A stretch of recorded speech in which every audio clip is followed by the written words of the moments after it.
Elle a dit, mon ex va rester avec nous pendant un mois. Ne rends pas ça bizarre. J'ai juste répondu, d'accord. Puis j'ai réservé un voyage d'un mois en Thaïlande et j'ai sous-loué ma chambre à un inconnu. Les appels désespérés du propriétaire ont commencé avant même que mon avion décolle. J'ai 28 ans, je suis un homme, et je vivais avec ma copine, Bethany, 26 ans, depuis environ 8 mois dans un bel appartement de 2 chambres.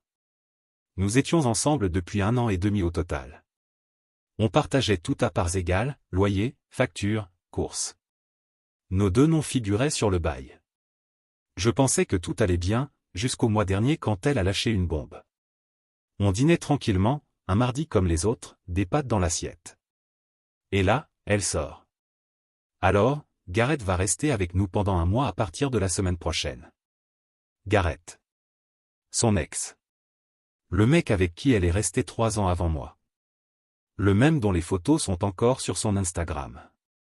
Le même qui, tous les quelques mois, traverse une mauvaise passe et a besoin de son soutien émotionnel, pendant de longues conversations nocturnes. Moi, comment ça, rester avec nous? Bethany, son bail est fini et son nouvel appart ne sera prêt que dans un mois. Il a besoin d'un endroit où loger. Et tu as décidé ça toute seule? Elle lève les yeux au ciel, ne dramatise pas. Il dormira sur le canapé. C'est juste temporaire. Tu ne crois pas qu'on aurait dû en parler avant? Je t'en parle maintenant. Écoute, c'est mon ami. On s'est quitté en bons termes. Tu dois être adulte à ce sujet. Ne rends pas ça étrange. La façon dont elle disait ça, c'était comme si j'étais le problème d'avoir des limites normales. Comme si ne pas vouloir que l'ex de ta copine vive chez toi relevait de l'immaturité. Quand tu lui as dit oui? Pause. La semaine dernière. La semaine dernière? Donc cette conversation est juste toi qui m'informe. Arrête d'être insécure. Ce n'est pas attirant. Soit tu me fais confiance, soit non. Ah, bien sûr. Le classique tour de manipulation. Transformer des inquiétudes légitimes en problèmes de confiance. Me faire passer pour le méchant parce que j'ai des sentiments sur une décision unilatérale. J'ai pris une grande respiration. D'accord. Elle, surprise, d'accord? Sérieux? Oui, tu as raison. Je devrais être plus adulte à ce sujet. Elle a même souri, pris ma main et l'a serrée. Merci, mon amour. Je savais que tu comprendrais. C'est très important pour moi que tu restes si calme à ce sujet. Calme. Oui, super calme. Ce soir-là, pendant que Bethany prenait sa douche, j'ai ouvert mon ordi. Si elle pouvait prendre des décisions unilatérales sur notre vie, moi aussi. J'ai trouvé un vol correct pour la Thaïlande, départ dans 5 jours, un mois complet sur place. J'ai vidé mon fonds d'urgence, mais franchement, ça en valait la peine. J'ai réservé. Puis est venue la partie intéressante. J'ai posté sur un groupe de logement local. Chambre disponible en sous-location. Un mois, entièrement meublé. À partir de lundi. 800 $. Premier arrivé, premier servi. En 1 heure, j'avais déjà 12 réponses. J'ai choisi un gars nommé Jérôme, qui avait l'air assez normal. Il bossait, avait juste besoin d'un endroit le temps de finaliser son divorce. On s'est rencontrés le lendemain pour un café. Il a payé en liquide, d'avance. Je lui ai donné la clé. Je n'ai rien dit à Bethany. Elle était trop occupée à préparer l'arrivée de Gareth, acheter des oreillers en plus, remplir le frigo avec sa bière préférée. Elle s'est souvenue de sa bière préférée, mais avait oublié mon anniversaire le mois dernier. Elle a même libéré de la place dans l'armoire de la salle de bain. Dimanche soir, la veille de l'arrivée de Gareth et de mon départ. Bethany, merci encore d'être si compréhensif à ce sujet. Moi, bien sûr. En fait, puisque tu as besoin de temps pour te reconnecter avec Gareth, j'ai pensé qu'il valait mieux vous laisser de l'espace. Elle rit, ne sois pas idiot. Tu vis ici. À ce propos. Demain je pars en Thaïlande. Voyage d'1 mois. J'ai déjà trouvé quelqu'un pour payer ma part du loyer. Son visage est passé par 6 expressions différentes, confusion, incrédulité, colère, panique. Quoi? Tu ne peux pas juste partir comme ça. Pourquoi pas? Tu as pris une décision pour notre vie sans moi, je fais pareil. C'est complètement différent. Où vas-tu loger? J'ai déjà réservé. Des petits hôtels pas chers. J'ai toujours voulu faire ça. Et qui va payer ta part du loyer? Un gars nommé Jérôme. Il arrive demain matin pour emménager. Tu as loué ta chambre à un inconnu. Ne rends pas ça étrange. Soit tu me fais confiance, soit non. Sa bouche s'ouvrait et se fermait comme celle d'un poisson. L'audace d'utiliser ses propres mots contre elle. Bethany, c'est juste temporaire. 1 mois. Tu dois être adulte à ce sujet. J'ai continué à faire mes valises. Elle a continué à se disputer. Puis sont venues les menaces d'appeler le propriétaire, de dire que c'était illégal, de me traiter de mauvais copain. Moi, je continuais à plier mes t-shirts. Mise à jour 1. Mon vol était à 14 h le lundi. Jérôme devait arriver à 10 h avec ses affaires. Gareth, lui, était censé débarquer dans l'après-midi, d'après Bethany.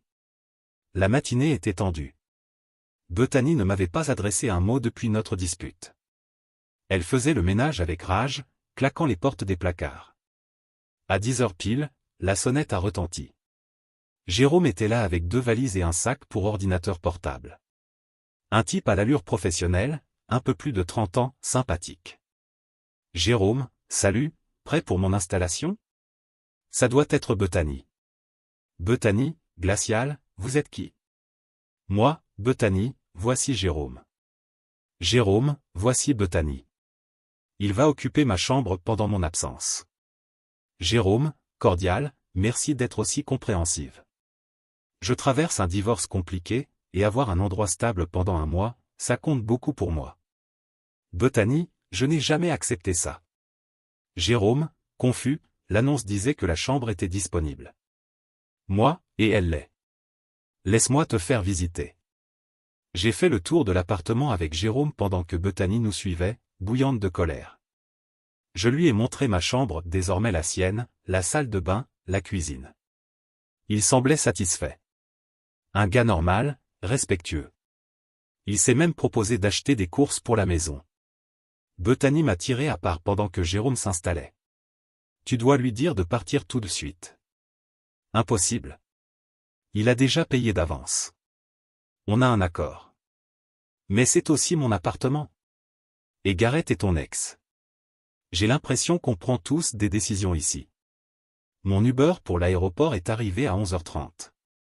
Alors que je mettais mes valises dans la voiture, le téléphone de Bethany a sonné. C'était Gareth, qui disait qu'il était presque arrivé. La panique dans ses yeux était délicieuse. Une pure réalisation qu'elle allait devoir expliquer à son ex que son copain actuel était parti et avait sous-loué la chambre à un inconnu. Bethany, s'il te plaît, ne fais pas ça. On peut en parler. Moi, on aurait dû en parler avant que tu invites ton ex à emménager ici. Bonne chance pour ce mois. Je suis monté dans l'Uber. J'ai activé le mode avion. Thaïlande, me voilà. Quand j'ai rallumé mon téléphone pendant l'escale à Bangkok, j'avais 31 appels manqués de Bethany, 18 d'un numéro inconnu, probablement le propriétaire, Richard, 14 messages de Denise, la meilleure amie de Bethany, me traitant de déchet, et 6 messages vocaux que je n'ai même pas pris la peine d'écouter. Et il y avait aussi un message de Jérôme. Salut mec, l'ambiance est un peu tendue ici, mais je me suis installé. L'autre gars est arrivé et il est super bizarre. C'est une situation dont je devrais être au courant. J'ai répondu, c'est l'ex de ma copine. Elle l'a invité sans me consulter. Profite du spectacle. Lol. C'est mieux qu'une télé-réalité. Ah, et le propriétaire est aussi passé. Il avait l'air sacrément énervé. Mise à jour 2. 3 jours après mon arrivée en Thaïlande. Je passais du super temps, street food, temple, j'ai rencontré des gens sympas à l'auberge.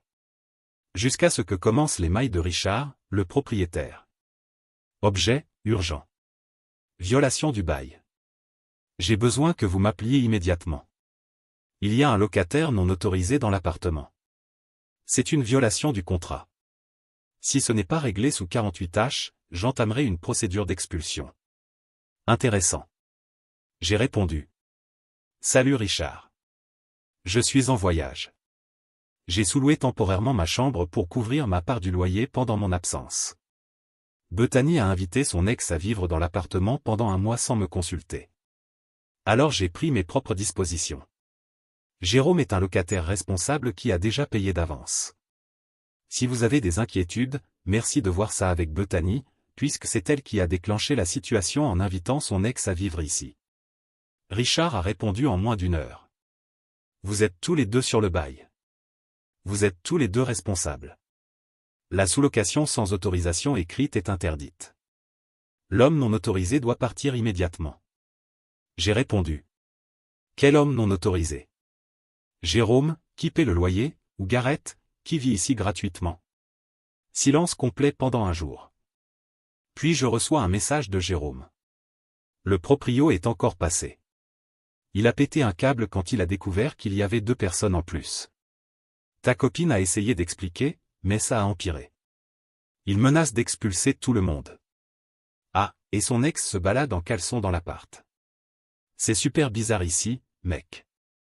Juste après, j'ai commencé à recevoir des captures des stories Instagram de Denise. Apparemment, elle documentait cette injustice pour tout le monde. Légende, quand le copain de ta meilleure amie l'abandonne avec un inconnu parce qu'il ne supporte pas qu'elle ait des amis mecs. Machisme toxique à son apogée. Les commentaires valaient de l'or. La moitié me traitait de contrôleur, l'autre moitié disait que vivre avec son ex pendant un mois n'était pas exactement un comportement normal d'ami mec. Puis Bethany a réussi à m'appeler sur WhatsApp. Bethany, tu dois rentrer maintenant. Richard va nous expulser. Moi, nous expulser parce qu'on a des invités? Jérôme n'est pas un invité, c'est un locataire. C'est toi qui as loué ma chambre. C'est illégal. Et Gareth? Ah, c'est différent. Il fait juste un petit dépannage ici pendant un mois. Ça ressemble à un locataire, pour moi.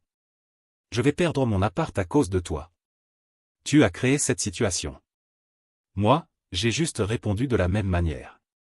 Gareth et moi, on ne fait rien. Il dort sur le canapé. Super. Moi je dors en dortoir d'auberge. Je profite de la vie.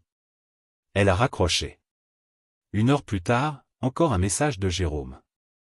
Mec, l'ex de ta copine a utilisé ma tasse à café. Manque total de respect. Ah, et il parle de toi. Elle répète que tu es mesquin, et lui essaie de la réconforter avec un massage du dos sur le canapé. Je vois tout depuis la cuisine. C'est de la folie. J'ai répondu. Massage du dos, mec? Massage complet des épaules. Elle pleure. Lui dit qu'elle mérite mieux. Moi, je mange mes céréales en regardant. Mise à jour 3. 2e semaine en Thaïlande. Je venais de terminer un super cours de plongée quand le vrai drame a commencé. J'ai reçu une vidéo de Jérôme. Il avait commencé à tout documenter parce que, selon lui, personne ne croirait ça autrement. Dans la vidéo, Bethany et Gareth en pleine dispute à hurler. Gareth criait qu'elle l'avait mené en bateau et Bethany pleurait en disant que, ça n'était pas censé se passer comme ça. Jérôme, jour 9. Les ex sont devenus hostiles. La tension sexuelle s'est transformée en tension réelle. J'essaie juste de bosser de chez moi. Ensuite est venu un post Facebook de Bethany. Quand quelqu'un montre qui il est vraiment, crois-le. Certaines personnes préfèrent fuir dans un autre pays plutôt que d'avoir une conversation adulte sur les limites et la confiance. Célibataire et prête à me reconstruire. Les commentaires ont fusé immédiatement. Sa mère, que s'est-il passé, ma chérie? Denise, très fière de toi d'avoir choisi de penser à toi. Un pote random, tu n'avais pas fait emménager ton ex chez toi. Un autre ami, tu n'as pas posté des photos de couple la semaine dernière? Mais le meilleur, Gareth a commenté. Tu mérites quelqu'un qui se batte pour toi, pas quelqu'un qui s'enfuit. Mon gars, tu es littéralement l'ex qu'elle a installé dans l'appart. Puis je reçois un message de mon pote Théo, qui vit dans le même immeuble. Mec, la police est dans ton appart. Mon cœur s'est arrêté une seconde. J'ai appelé direct. Théo, ouais, mec. 2 flics. Ta copine a appelé en disant qu'il y avait un intrus. Moi, Jérôme. Théo, oui, mais il a un contrat signé avec toi. Les flics étaient agacés. Ton proprio est aussi là. C'est le chaos. Dans l'heure, Richard, le propriétaire, m'a envoyé un autre mail. C'est inacceptable. J'ai revu la situation. Vous avez sous-loué sans autorisation. Bethany a installé un occupant non autorisé. Ce sont 2 violations du bail. Vous avez 30 jours à partir d'aujourd'hui pour quitter les lieux. La procédure d'expulsion commencera si vous n'êtes pas parti d'ici là. 30 jours. Nous étions expulsés. Bethany m'a rappelé, hystérique. On se fait expulser. Tu es content maintenant? Tu as appelé la police contre Jérôme. C'est un étranger dans ma maison. Un étranger qui paie le loyer, contrairement à Garrett. Arrête de parler de Garrett. C'est littéralement à cause de lui. Tu l'as amené sans me consulter. Je ne l'ai pas amené, c'était temporaire. Jérôme aussi. Je vais me retrouver sans appart à cause de toi. Non, tu vas te retrouver sans appart parce que tu pensais pouvoir faire ce que tu voulais sans conséquence. Elle a encore raccroché. Jérôme m'a envoyé un message. Les flics ont été calls. J'ai montré mon contrat. Ils ont dit à ta copine que c'était une affaire civile. Le proprio avait l'air prêt à tuer tout le monde. Ah, et Garrett a fait ses valises et s'est barré. Il a dit que c'était trop de drama. Ta copine est maintenant en train de pleurer seule dans sa chambre. J'ai presque eu de la peine. Moi, ne t'en fais pas. C'est elle qui a créé cette situation. Jérôme, juste. Ah, je vais probablement devoir partir bientôt. Le proprio a été très clair sur l'expulsion. Moi, je te rends la moitié du loyer. Jérôme, pas besoin, mec. Ça valait chaque centime. Mon divorce était un ennui total comparé à ça. Mise à jour 4. Je suis revenu exactement 30 jours plus tard. Le voyage avait été incroyable. J'ai fait tout ce que je voulais en Thaïlande. J'ai rencontré des amis, goûté des plats fabuleux et même vécu une petite romance avec une Britannique appelée Holly, qui fuyait elle aussi un drame amoureux. On savait tous les deux que c'était temporaire, juste 2 personnes cherchant du réconfort au milieu du chaos. Parfait. Mon vol retour a atterri à 18h un jeudi. Je n'avais prévenu personne de mon retour. Je voulais voir de mes propres yeux ce qui s'était passé. J'ai pris un Uber directement jusqu'à l'appartement. Ma clé fonctionnait toujours. J'entre et je trouve rien. L'endroit était presque vide. Les affaires de Bethany avaient disparu. Celles de Jérôme aussi. Même le canapé avait disparu. Les seules choses restantes étaient mes affaires, toutes emballées dans des cartons dans ce qui était autrefois ma chambre, et une lettre posée sur le comptoir de la cuisine. La lettre venait de Bethany. J'espère que tu es content. Tu as tout détruit à cause de ton stupide ego et de ta jalousie. Garrett était juste un ami qui avait besoin d'aide et tu as transformé ça en cauchemar. Nous sommes expulsés à cause de ta sous-location illégale. J'ai dû retourner vivre chez mes parents. Tu sais à quel point c'est humiliant? À 26 ans. Jérôme divorçait parce qu'il avait trompé sa femme, félicitations pour ton sens du jugement. Il est parti après 2 semaines, quand le propriétaire a menacé de prendre des mesures légales. J'ai emballé tes affaires. Ne me cherche pas. C'est fini. Je n'arrive pas à croire que j'ai perdu presque 2 ans avec quelqu'un d'aussi immature et mesquin. PS, Garrett et moi ne sommes pas ensemble. Alors bravo. Tu as détruit notre relation pour rien. J'ai ri. Pour de vrai. Elle n'avait toujours pas compris. Elle pensait encore être la victime dans toute cette histoire. J'ai trouvé une autre lettre, cette fois de Jérôme. Salut mec. J'ai dû partir plus tôt. Le propriétaire devenait sérieux et mon avocat m'a conseillé de ne pas compliquer mon divorce. Ton ex est du genre volcanique. Elle a essayé de me séduire pour te rendre jaloux. Elle m'a même montré le message qu'elle allait t'envoyer. Quand j'ai refusé, elle m'a traité de bizarre. Situation de dingue. Bonne chance pour la suite. PS, son ex est passé 2 fois pour la consoler. Elle l'a repoussé les 2 fois. Je pense que tu lui as même rendu service en lui montrant qu'il n'était pas la solution. J'ai vérifié mes mails. Message de Richard, le propriétaire. Vos affaires doivent être retirées d'ici la fin de la semaine. Bethany a déjà quitté les lieux. La résiliation du bail est formalisée. La caution est perdue en raison des violations des 2 côtés. Juste. La caution valait bien la leçon. Il m'a fallu 2 jours pour déménager. J'ai trouvé rapidement un nouveau studio. Plus cher, mais à moi seul. Pas de drame, pas d'ex, pas de complications. Par des amis communs, j'ai appris la suite. Bethany a commencé à poster plein de contenu de guérison personnelle sur Instagram. Elle a trouvé un nouveau copain en moins d'1 mois. Le gars a rompu quand elle a suggéré que son meilleur ami Oliver devait rester chez eux quelques semaines. Garrett s'est fiancé avec quelqu'un d'autre. 3 mois plus tard, Denise a coupé les ponts avec Bethany quand elle a essayé d'emménager chez elle et a apporté tout son drama avec. Moi? Je vais très bien. J'ai appris une leçon précieuse sur les limites et le respect de soi. Parfois, la meilleure réponse aux exigences absurdes n'est pas de discuter ou de négocier. C'est juste de répondre avec la même énergie et de laisser la personne affronter les conséquences de ses propres choix. Ah, et Bethany se trompait sur un point, ce n'était pas une question de jalousie ou d'ego. C'était une question de respect. Elle ne m'a pas respecté au point de discuter de décisions importantes concernant notre vie.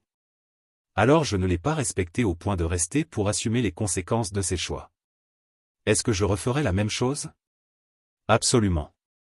Ce mois en Thaïlande a été incroyable, la certification de plongée, les amis que j'ai rencontrés, la perspective que j'ai gagnée. Ça valait chaque centime et chaque morceau de drama. Pour tous ceux qui traversent quelque chose de similaire, vous n'avez pas besoin d'accepter le manque de respect juste pour préserver la paix. Parfois, la réponse la plus adulte à quelqu'un qui essaie de vous manipuler pour accepter une situation insensée, c'est simplement de s'en retirer complètement. Dernière réflexion, si quelqu'un vous dit un jour « ne rends pas ça bizarre » à propos d'une situation qui est par nature totalement bizarre, c'est le signal pour la rendre aussi étrange que possible. Cette personne compte sur votre politesse pour vous écraser. Ne la laissez pas faire. Commentaire Monsieur Reddit. Ah, Bethany, elle pensait qu'installer son ex sur le canapé allait être une bonne idée. Résultat? Plus d'appartement, plus de copains, et même pas d'ex pour la consoler. Mais au moins, elle a gagné une journée de guérison sur Instagram. Bravo, championne.